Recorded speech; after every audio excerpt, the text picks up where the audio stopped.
Hi, everyone. Welcome to the Fibromyalgia Impact Tour for the Healthy Voices Impact Fund. I'm so excited to see everyone out there on this Friday. Please leave us a comment and let us know where you're tuning in from. We have very special guests from Crowning Lupus. We have the founder and president, Jade, here with us from South Carolina. So we are in South Carolina today. So please definitely leave us a comment and let us know where you are watching from. At any point in time, this is an interactive discussion, so leave your comments and questions, and we'd be happy to answer it at the end of the program. I forgot to do our whole slide in the front, so sorry to everyone like there, but we're going to start out with introductions. So I'm Melissa from the Support Fibromyalgia Network. We're a nonprofit organization focused on fibromyalgia patient medical education, research, and advocacy. And I have my lovely co-host with me today from Looms for Lupus. Yes. Good morning, Melissa. Good morning, Jade. And good morning to my sister and everyone out there. We are so excited to be here on the Fibro Tour again. And now our pit stop at South Carolina. So we're just happy to be there. Even though we haven't been there in person, we will one day. So we're happy to be here today. So I am Estela Mata. I'm one of the co-founders of Looms for Lupus, a nonprofit organization that was formed by my sisters and I to support those living with lupus and overlapping conditions such as fibromyalgia. We have now gone and expanded our wings out to so many other things, health advocacy, and just overall well-being for the whole community and the loved ones and caregivers as well. So I'm excited to be here. Good morning, everyone. I'm Juana Mata. I am the other Mata sister.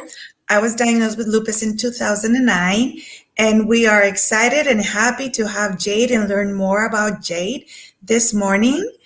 And hope you share, ask questions, and we'll be here with you. Yeah, please introduce yourself. Also, I guess it's my turn. Yes. Hi, everyone. I am Jade Nealious. I'm from South Carolina. I am a Lupus Warrior and advocate. I started Crowning Lupus, which is a nonprofit organization here in South Carolina. We've been extremely blessed to serve all across the U.S., but of course our focus is South Carolina and the CSRA regions of Georgia.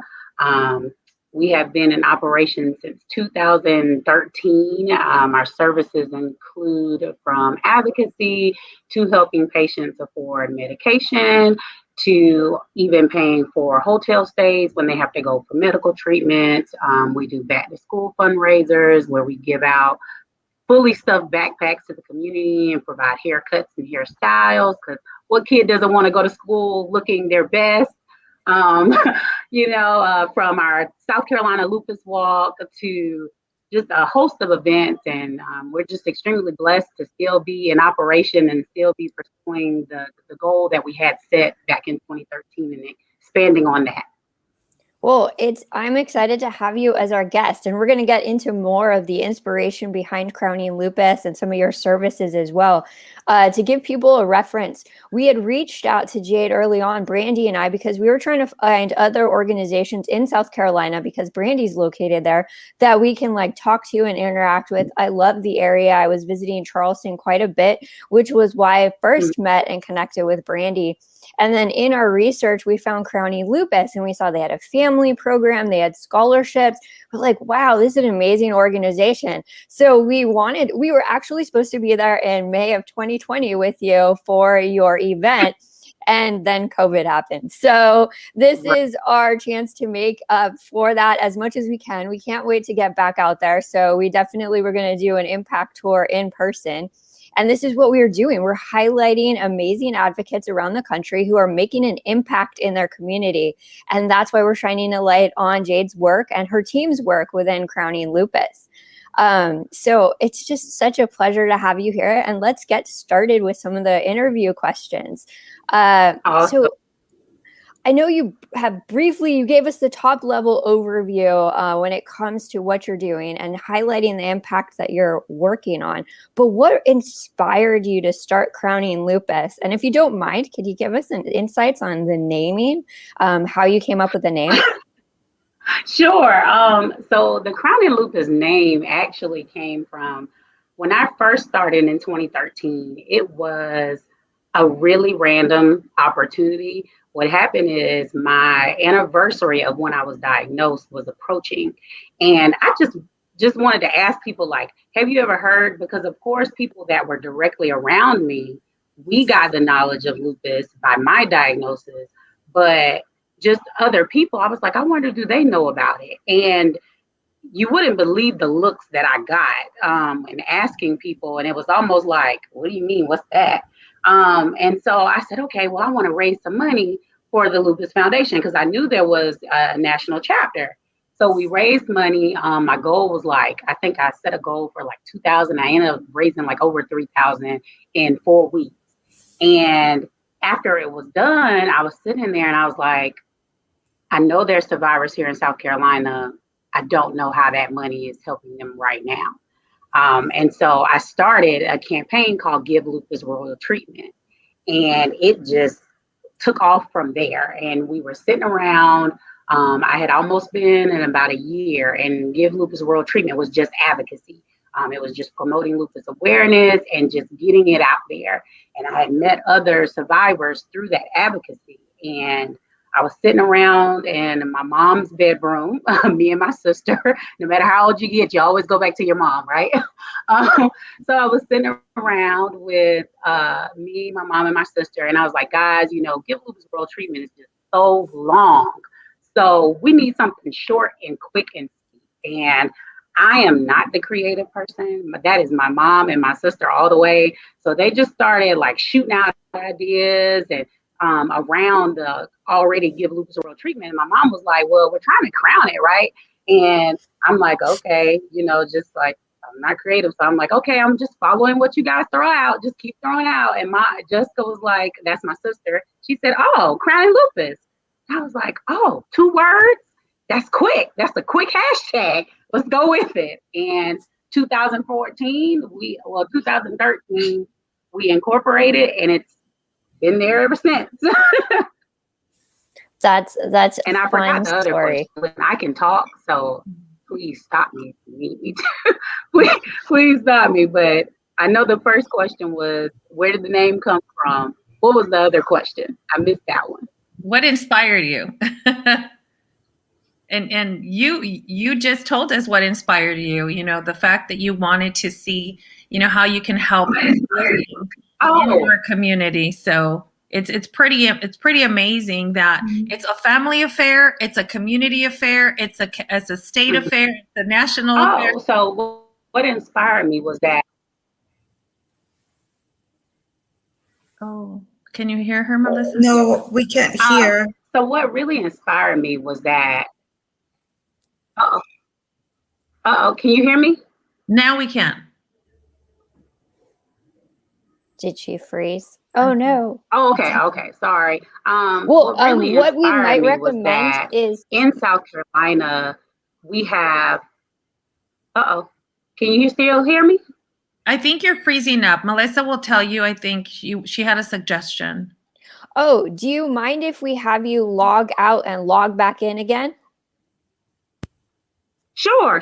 Let me close out. Okay. Well, everyone out there, we apologize for the technical difficulties. This is how it rolls with the virtual interviews. But we're definitely going to bring her back in to share all that's happening. So, there she is. So let's bring. No, okay. I thought it was a pop up. So let's bring her back in. Great. First, I wanna thank Mayor Manuel Lozano. Thank you so much. We are happy to always bring information, resources to the community. Thank you for joining us in this live. Yes, and we have so many people on. It's just so exciting to see how the community gathers together, especially when we're highlighting what others are doing and the impact that they're making in their communities. It's so amazing, Melissa, to hear Jade's story. It's kind of similar to ours, right? We get diagnosed with a condition and we want to learn and see how we can help others. So it's pretty amazing and inspiring. There she is. There you are. You're back. Oh, Okay. and now we can see you better. And let's continue with the inspiration part behind Crowning Lupus. So yeah, so sorry about that, guys. But it started as there wasn't a national foundation here in South Carolina. And after we raised that funding, and I knew of a few survivors locally, and all of them were just telling me, some of the struggles that they were going through. And not that I wasn't going through the same thing, but I had a support system, my family, to do it. And so I just said, why don't we become that support system? And we've been doing it ever since. I love it. And that's what we saw. Like when we went to your website and saw the services and the pictures, I was talking to Brandy and it was just like, this is amazing. How did we not know that this is going on in South Carolina? I mean, you're a little further from her, who's closer to Charleston, but still it's like, we want to figure out how we can all work together. And that's why we're like noticed all the work you're doing. And we're just like, we have to reach out to them. Well, I'm definitely humbled, to say the least.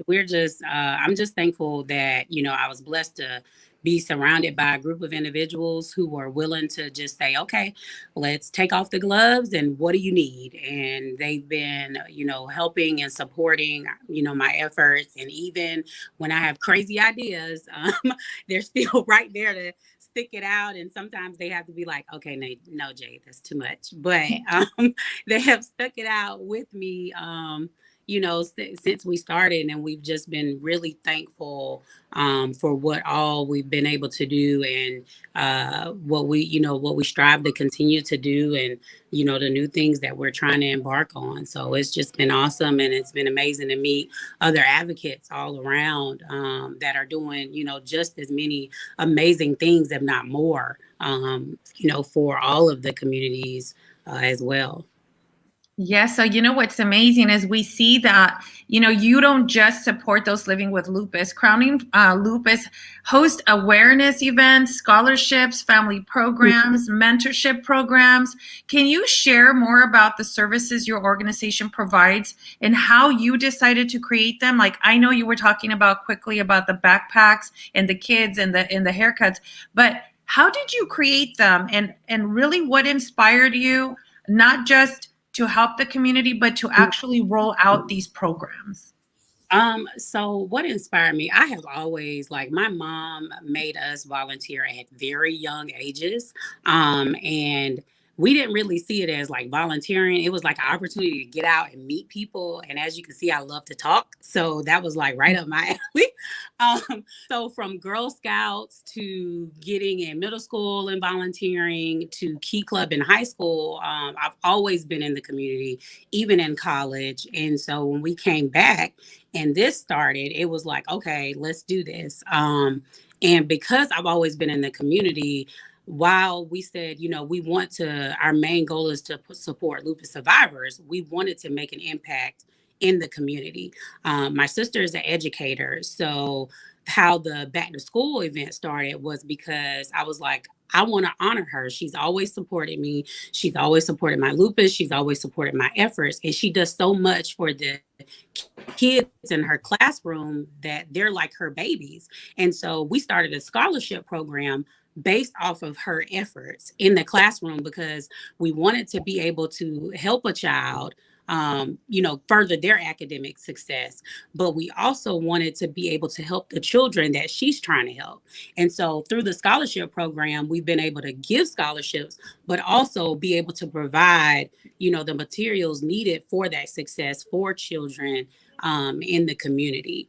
And then we just started our nursing scholarship, which I had a friend whose mother died, and she always wanted to give back to minority students pursuing nursing. She just never had the opportunity. And so we were like, hey, we'll take the torch and do it. We're already giving one scholarship. This is just another opportunity to make an impact. And so that went from there. And then the other programs, they really sparked from different things, different needs that I got from survivors. So in doing Crowning Lupus, the biggest thing in meeting survivors was, let me hear your story, because in hearing people's story, then you know what the need is, and especially in South Carolina.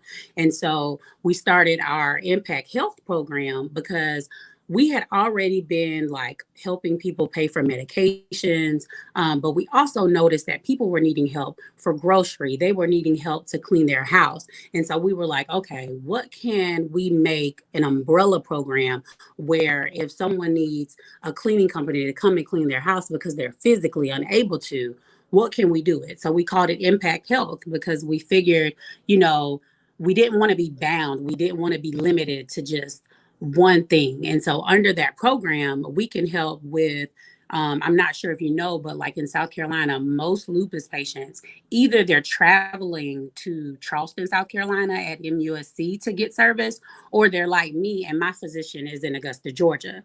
And so there's no like direct. So if you're in Columbia, you're traveling 2.5 hours. If you're going for a treatment, that's physically just too much to travel 2.5 hours for your treatment and then travel all the way back. And especially if you have a family. And so Impact Help allowed us to be able to pay for a hotel. So that way, because sometimes they will pay for the patient, but they don't pay for the family. And so now the whole family can go and you can have your treatment without having to worry like, okay, does my husband have help for the kids, or where are my kids? You don't have to worry about that. All of you guys are together and you can do what you got to do, be able to get rest, and then come back whenever you're ready.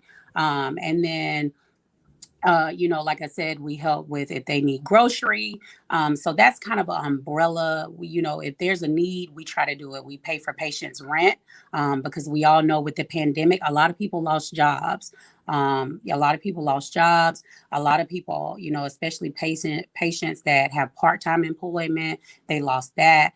And you don't want to have to worry about, am I going to have a roof over my head? Am I going to be able to have a place to stay? And so we started being able, because it's an umbrella program, we started being able to afford people's rent.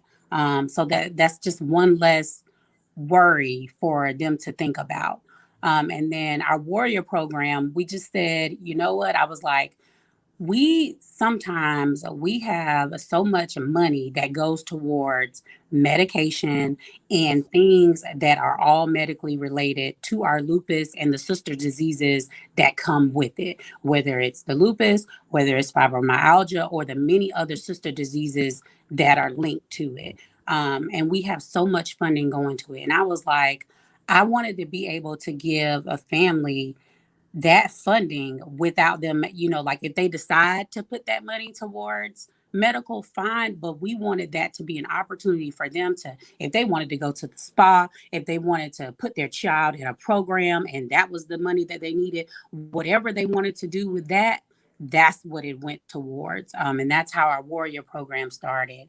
And then our Crowning Wishes, I love the Make-A-Wish Foundation. I volunteered for that organization for many years. And so we were just like, you know what, let's crown some wishes for these survivors. And so actually our first recipient, she was a brain cancer survivor, but her mom was really active in the community and especially supportive of our organization. And so we were like, she's definitely deserving. And so we funded their trip to Disney World. And, by the grace of God, she's still here today and she's a thriving little teenager. But, we just was like, that's an opportunity for us to be able to give someone something that they, probably are not even thinking about, or something that they wouldn't normally do under our Crowning Wishes program. And then we have our family program, which that is strictly towards medical. So whether it's medication or medical bill, for that, we do that. Like they let us know, they submit paperwork for it, and we send that funding directly to the hospital or the physician's office. But that program is specifically targeting medical expenses. And so pretty much all of our programs, they have sparked from experiences that I've either personally had or experiences that I've had meeting other survivors and hearing what they needed in our stay in the central regions of Georgia And that's how they all came about. And then like our mentoring program, we were already mentoring students under our scholarship program, the recipients that we have. And I'm a cheerleading coach. So I was mentoring those girls, and I was like, you know what? There's just such a need for female mentors from not only a young age, but as they go into professional. And I was blessed, like I had mentors all through growing up, but I was like, we need to be able to provide that. And so now we just started our mentoring program for middle school and high school students. So it's more about like we see a need, let's see how we can factor this into our budget, and if we can't, let's figure out a way to make it happen. And it's just been going from there. It's so incredible to hear all the services. Just when you talk, there's so much to like take apart. And this is why I love these conversations, because learning that you dug in and really learned what the community needed and then put those services forward from your organization is really impressive. And we can learn from you and like support you. And this is how we work as a community together, because, traveling to doctors' offices and those things and not having that resource local, that's important conversation. The mentorship between even all of us, like how can we learn from you? How can we support you? I mean, this is giving me ideas. I think like, I was like, oh my gosh, can we carry this to the fibromyalgia community? Is there a way to support you? It's like, what can we all do and work together? And it's just, I just love hearing and having these conversations. And then with the amazing work Looms for Lupus does, like banding together and being advocates together in this, because that's what we're doing here, is highlighting the work that you're doing, because sometimes we don't hear enough of it. And so I'm so excited that you're here with us. That just makes me happy. But with our next thing, one of the questions that we always ask our advocates and organizations, and you've already done a lot of this work, is assessing the needs of the community. And are there services that you need more support for? And then also, how can we work together? So I know there's two separate questions there, but are there program needs that you feel need more support that you're noticing in your local community? Yeah, I think so. We still have the challenge of there are survivors that are out there that are still afraid to come out.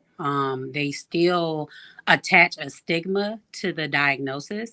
And even now, in advocating for as many years as I have been, I won't say it baffles me, but it's saddening to see it. And so, with the stigma attached to any diagnosis, mental health, I just can't stress it enough. Like there has to be more support for mental health programs, and especially in ours. Like we're thankful that sometimes we're able to get a counselor to be a part of our events so they can talk to survivors who I know wouldn't publicly speak out, but they will privately, have a conversation. But it's just still such a huge need for mental health programs. I think with any chronic illness, because I think, for women, for teenage,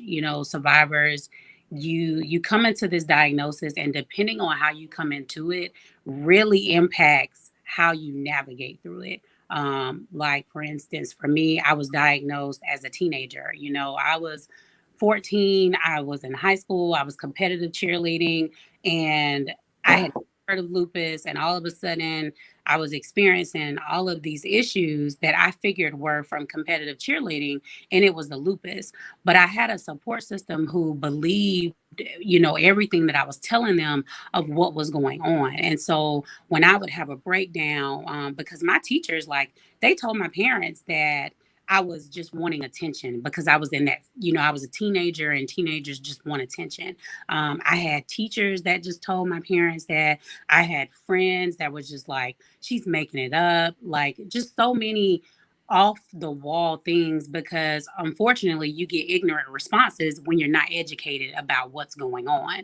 And that's what happened to me. But my parents were like, no, we know something is going on with our daughter and we trust her. So anytime I had a mental breakdown or I was struggling with something, they were there to support me.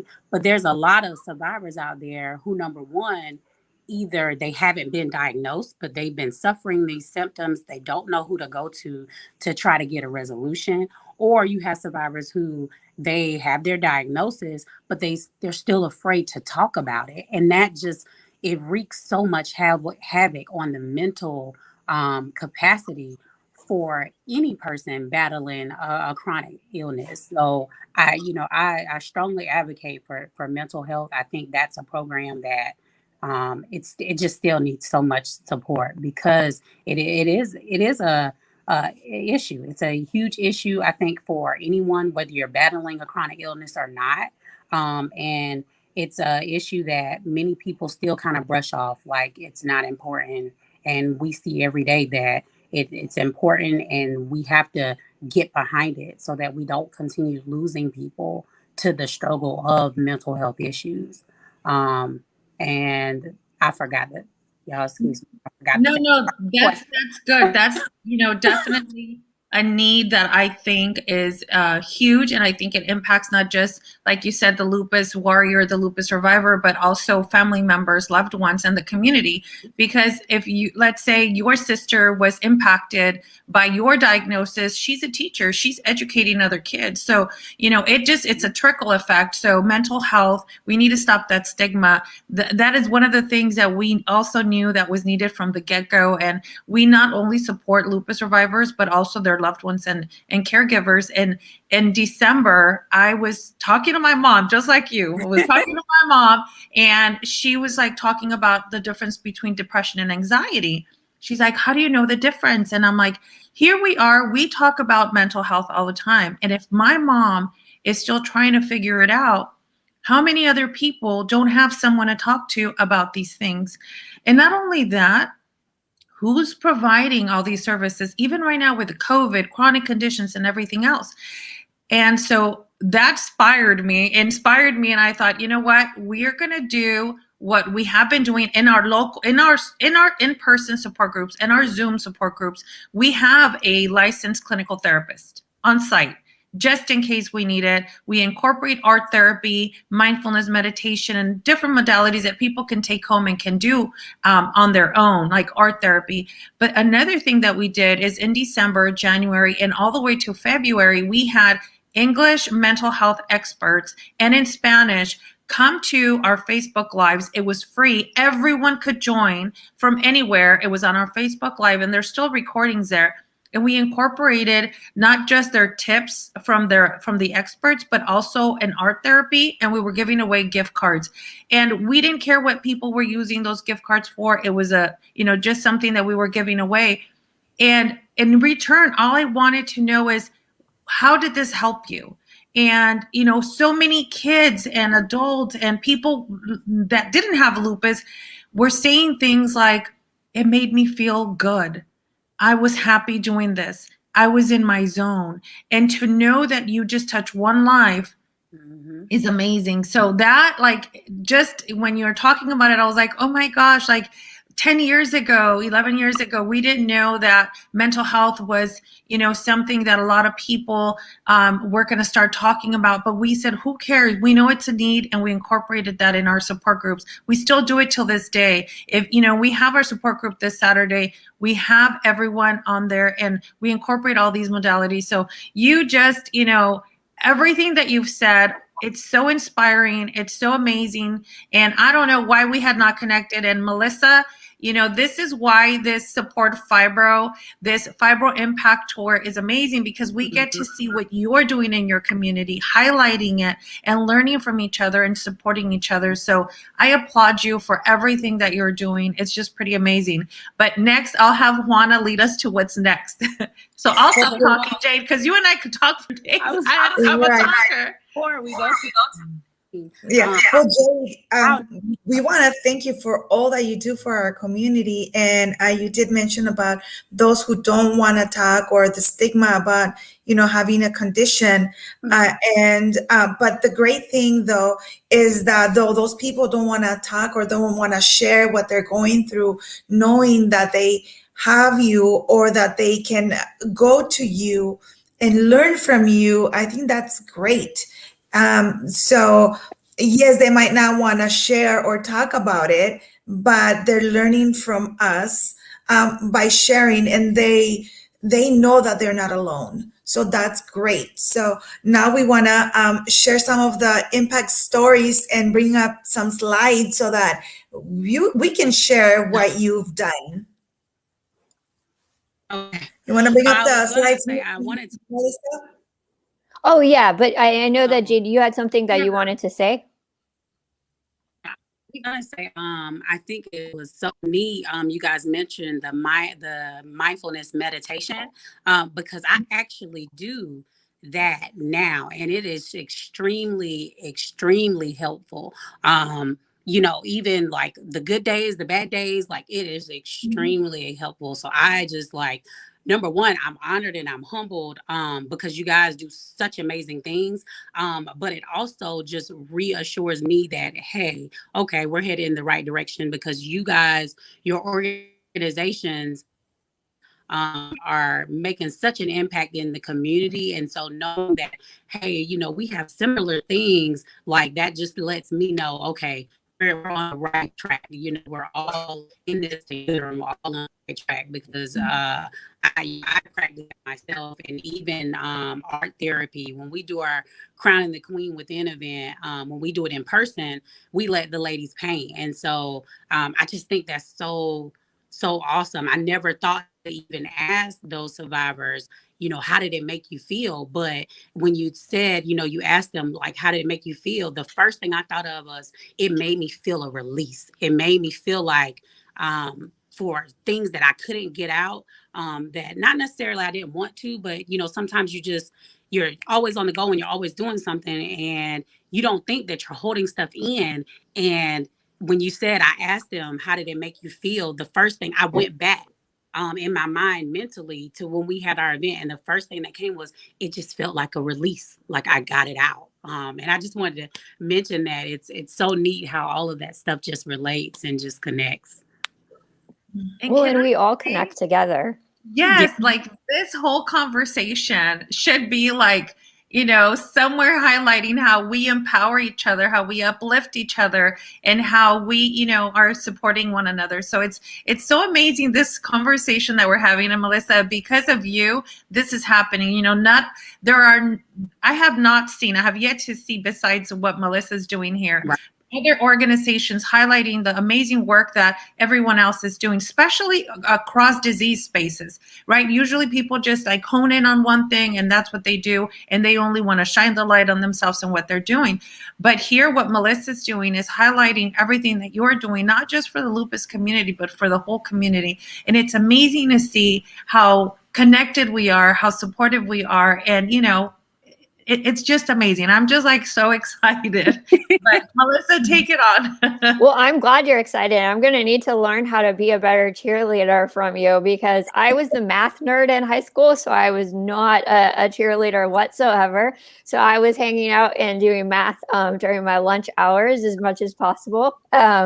Even though I went to an all-girl high school, so I guess it was a different dynamic, but definitely being a better cheerleader. But this is what I love, because when I first met Brandy too, when I went to visit her, she felt like she was alone on an island, even though she was writing blogs, being fibro mom.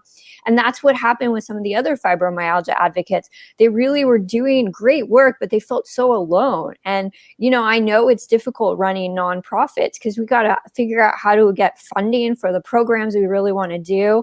And your vision coming early on, diagnosed as a teenager and the challenges going through that's really similar path for me. So how can we help people? And I know these challenges. That's why I really want to encourage all of us to work together. It's not a competition.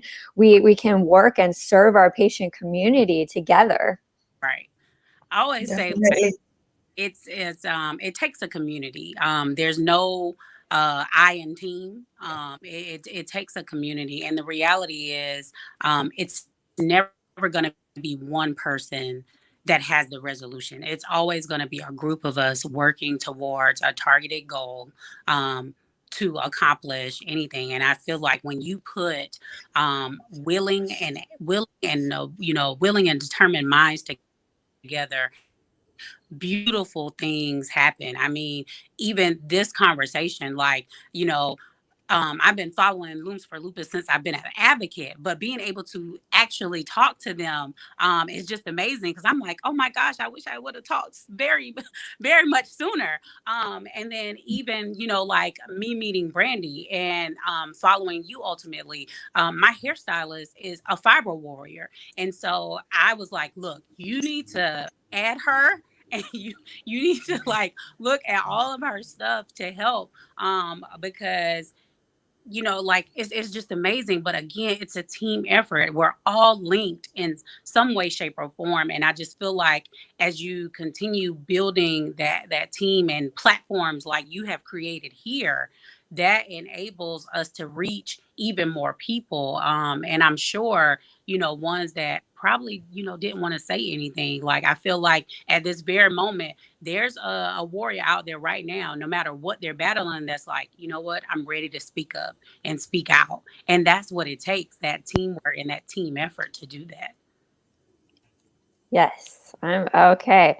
That was so well said. Are you a motivational speaker too? Do you do those types of events? I do. I've kind of slowed down a whole lot between school and work. It's just been a lot. I got really sick at the end of 2017, and I had to pause a lot of things. I'm really thankful that my board really stepped up over the last few years. And then, like, I started back school back in August, and it's just been a lot, when you're trying to battle your illness, you're trying to run a nonprofit, trying to coach these young girls, you're trying to just do a lot and be there for your family and your loved ones, and still, keep your mental okay too.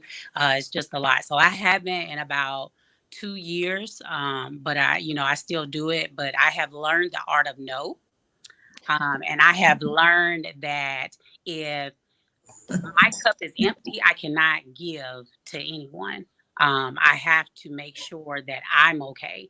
And by mastering the art of saying no, that enabled me to realize that, hey, right now is just not a good time for me to do that. I need to focus on what I have going on, so that when I can clear some stuff off my plate, I will be my 100% best to be able to, to share. But I find joy in that, because as you can see, I love to talk. So when I started motivational speaking, that was like right up my alley.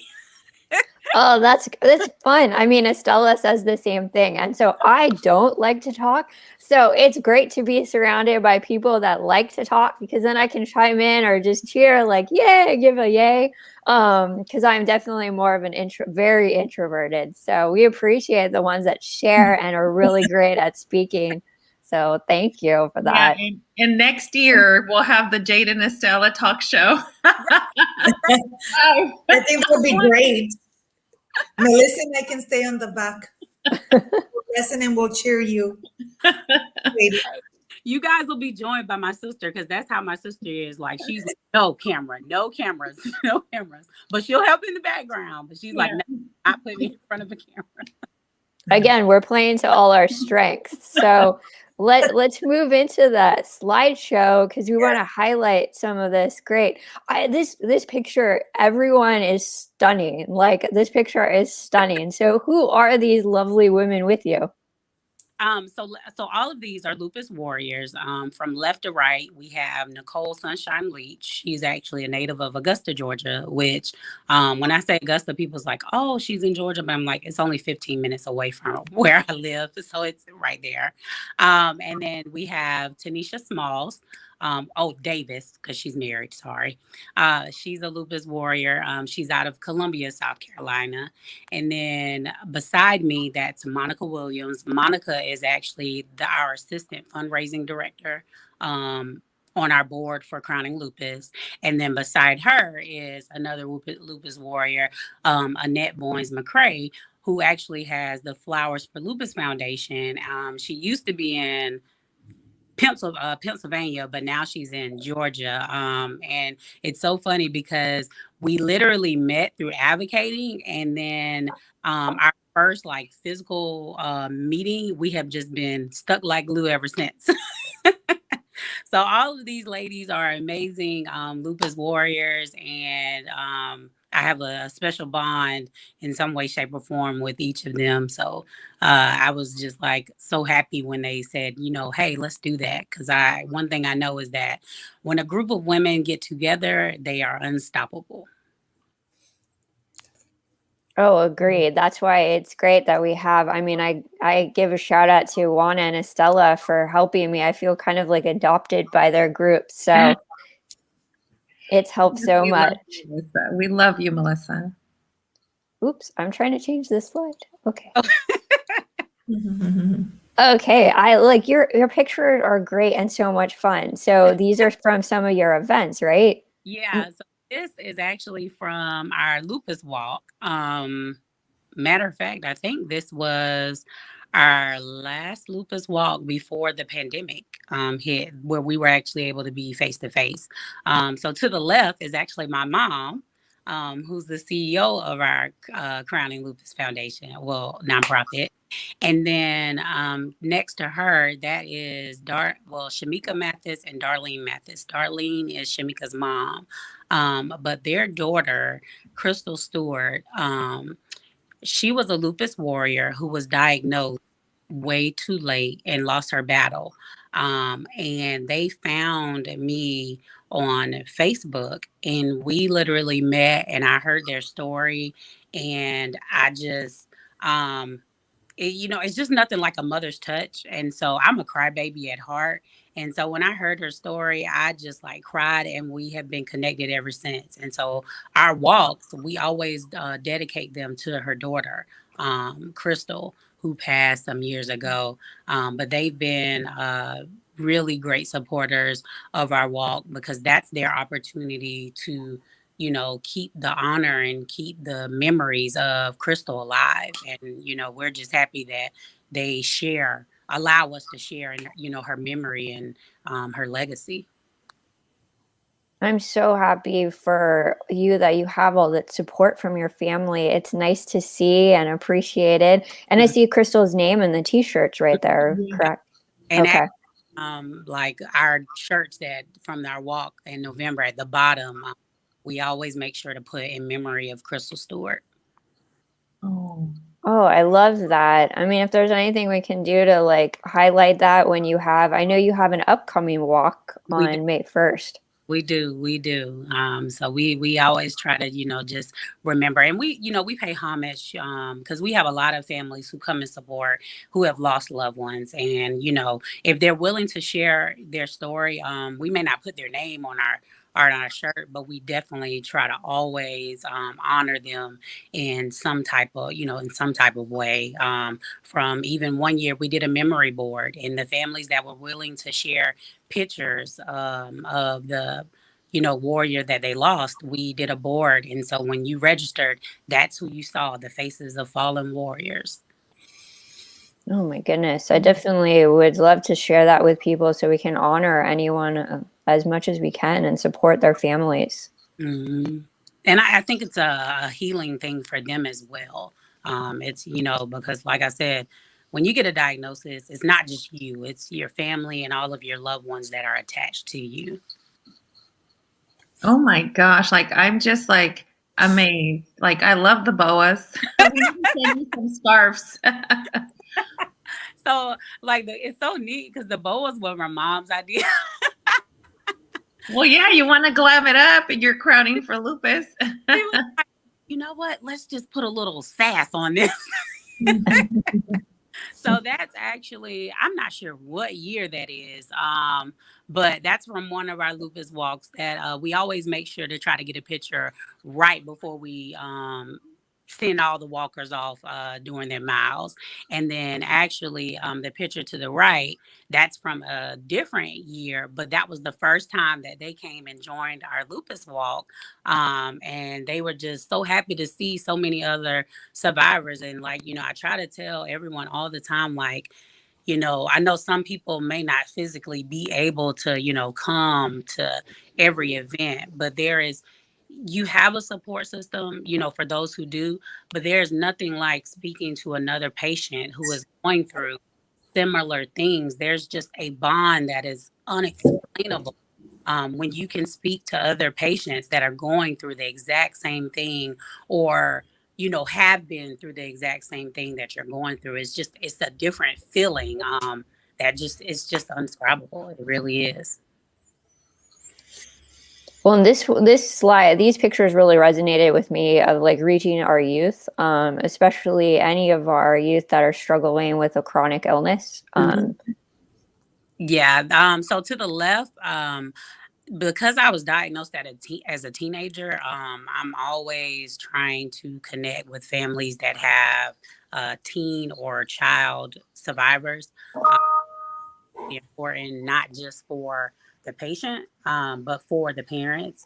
That's one thing I love about working with my mom, because we try to tag in it so that she can speak from a parent, who had a child going through it, and I can speak to them from being that age diagnosed.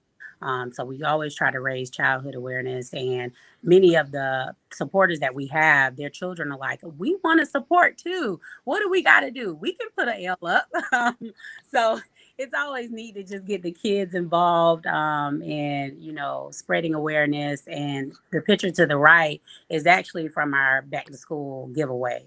So those are two kids who got fully stuffed backpacks and were actually about to go get their hair done. And we were like, wait, you got to take a picture with our gram. And of course, they're like, oh, we're ready. And they snatched the board and we got the picture of them.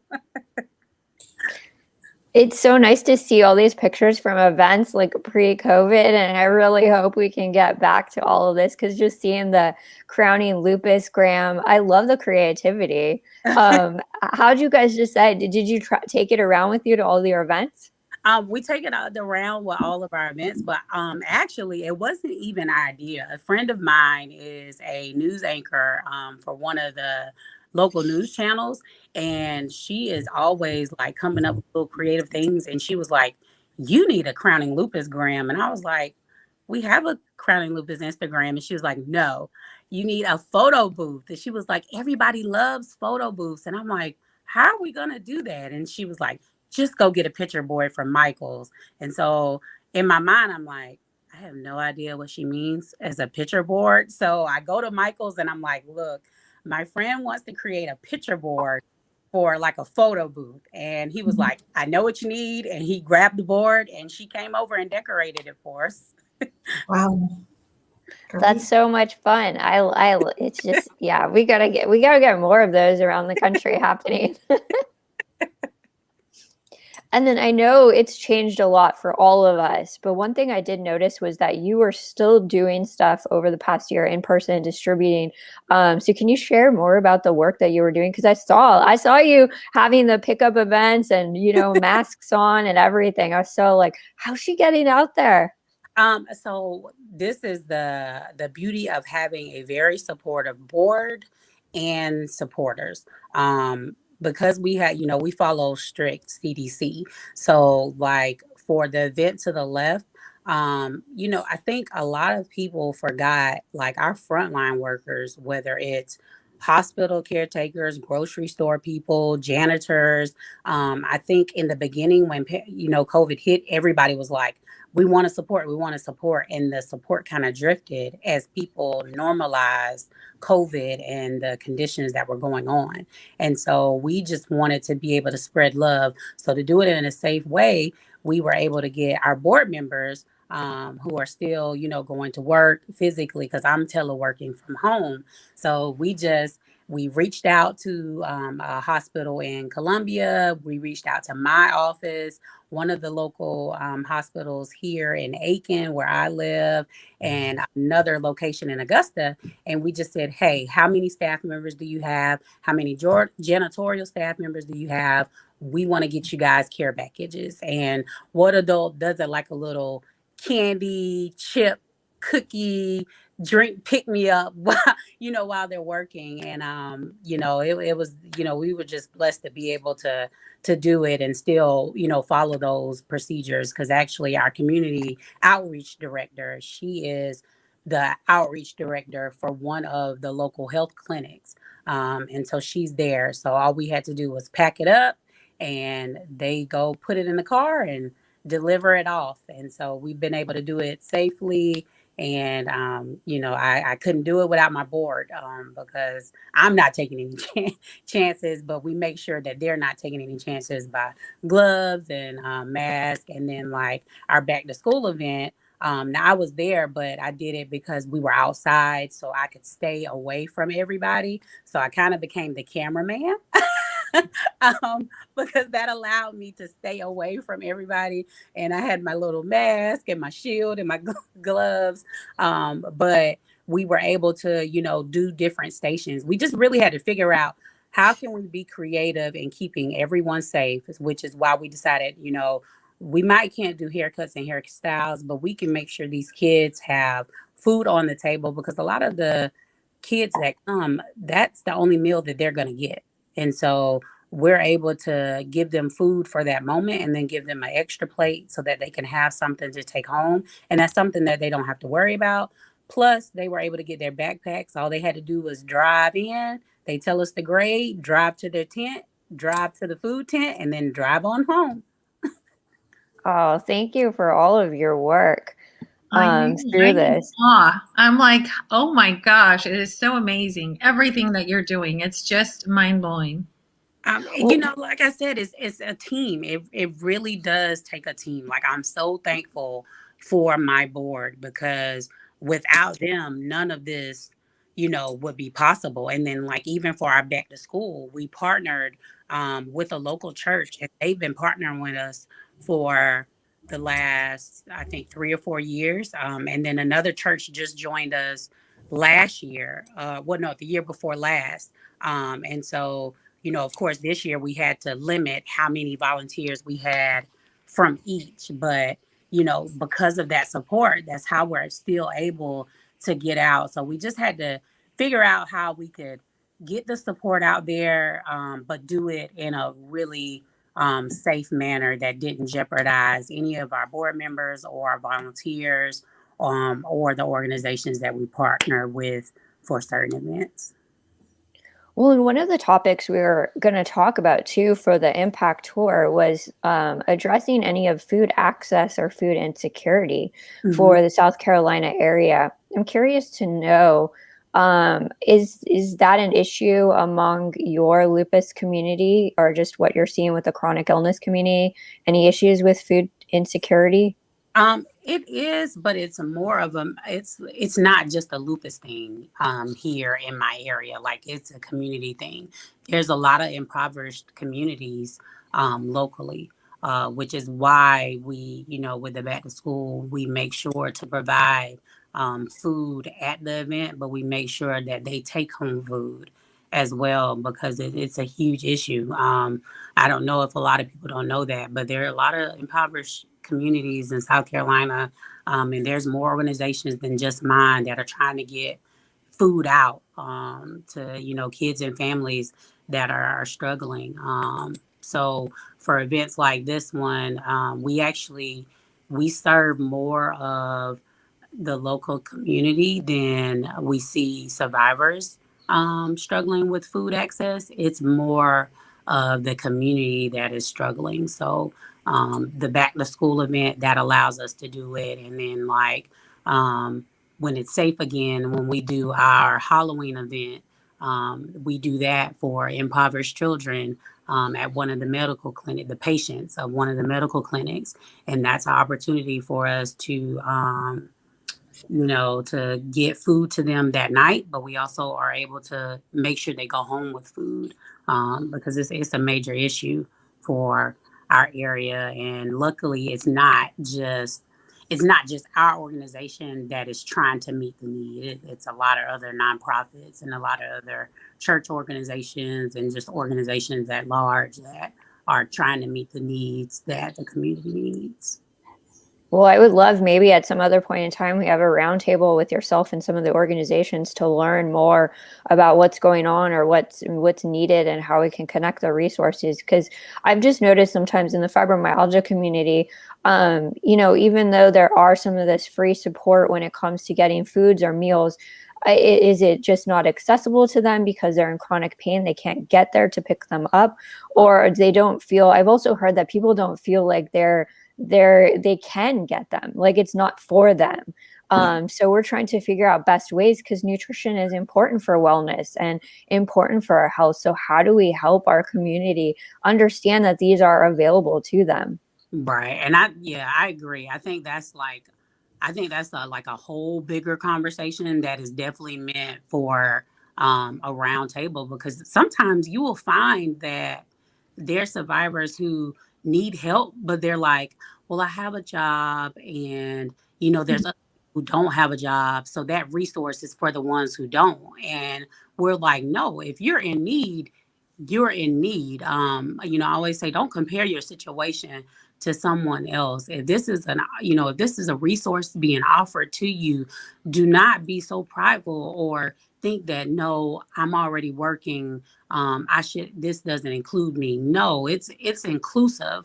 But again, like, that's a roundtable discussion, because I think a lot of people struggle with that. I think sometimes they think, well, I'm working, or, well, my family does support, but I'm a firm believer. Look, closed mouths do not get fed.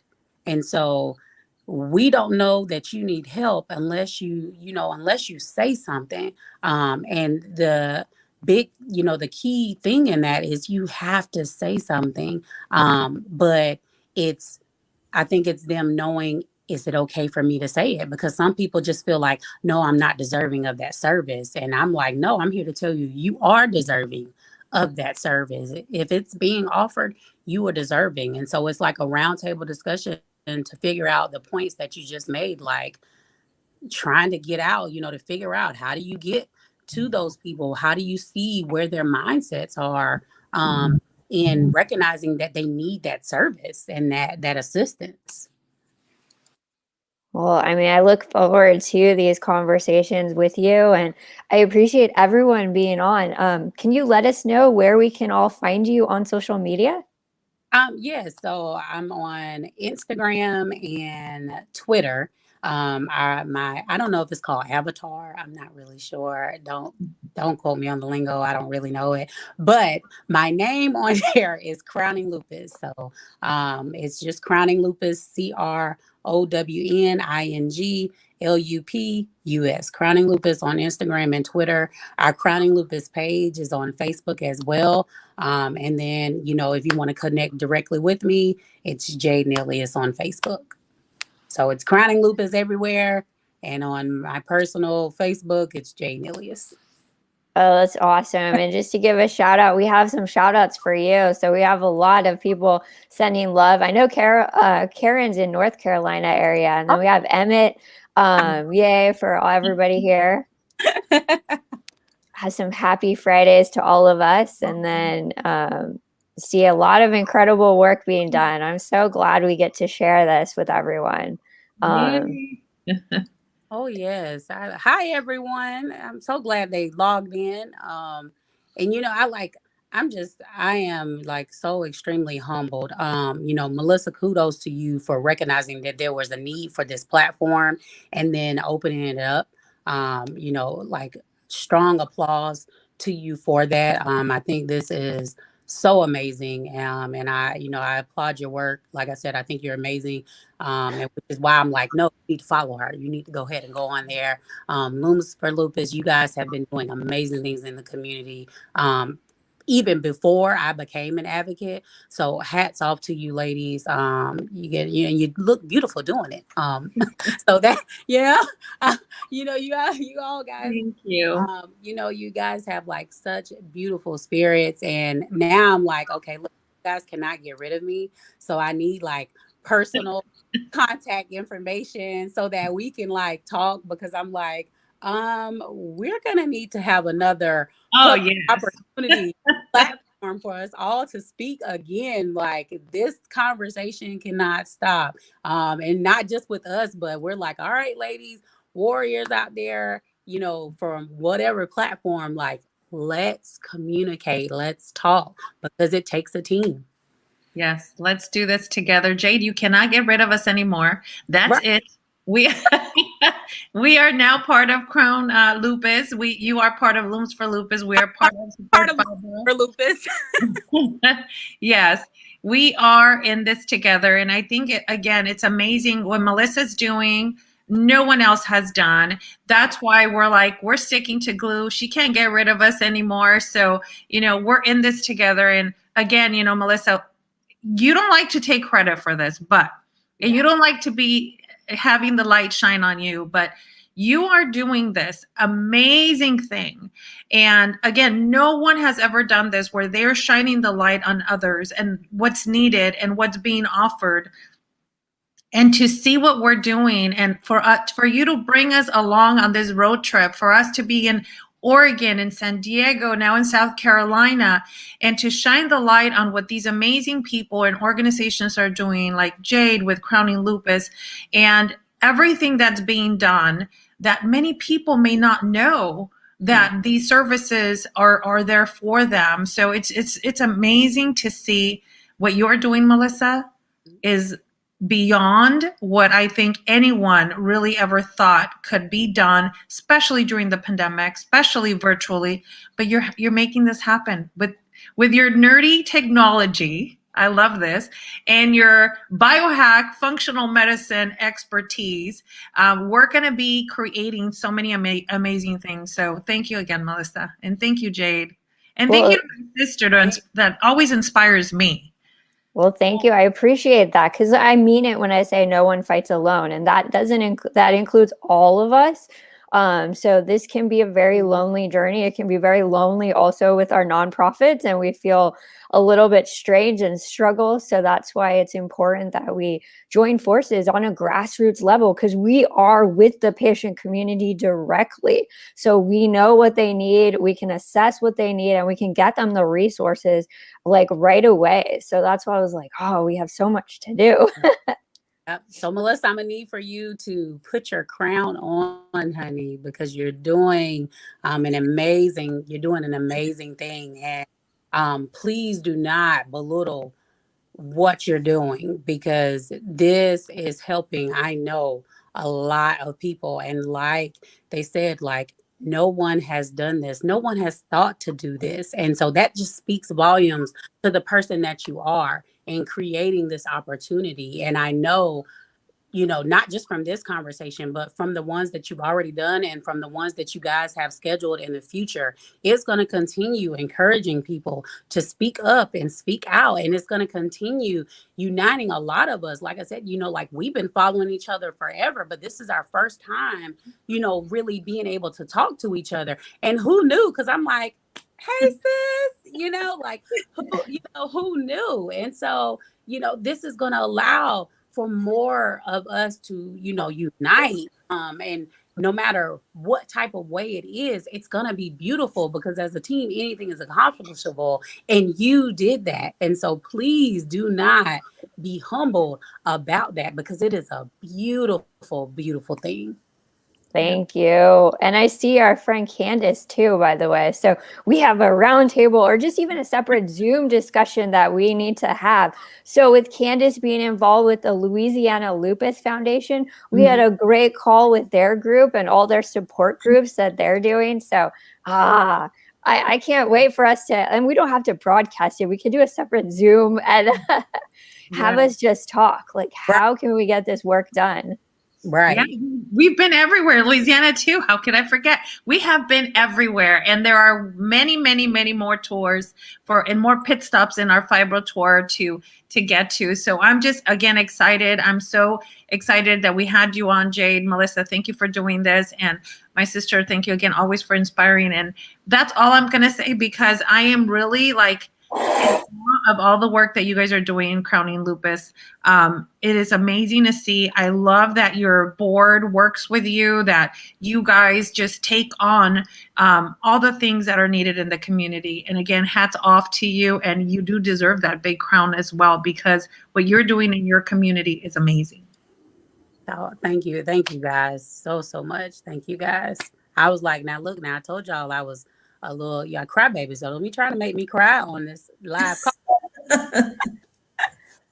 Well, we're so happy we got a chance to share what is going on in your organization and all your hard work. So thank you everyone for tuning in. I love seeing the comments.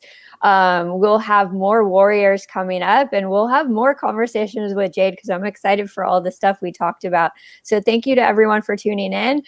We will see you next Friday. I believe we have Tony from Change MS. So we're going to be talking to some MS warriors as well, and then Jenna Green, and we have some other surprise guests coming up. So thank you for everything. Bye. Bye. Bye.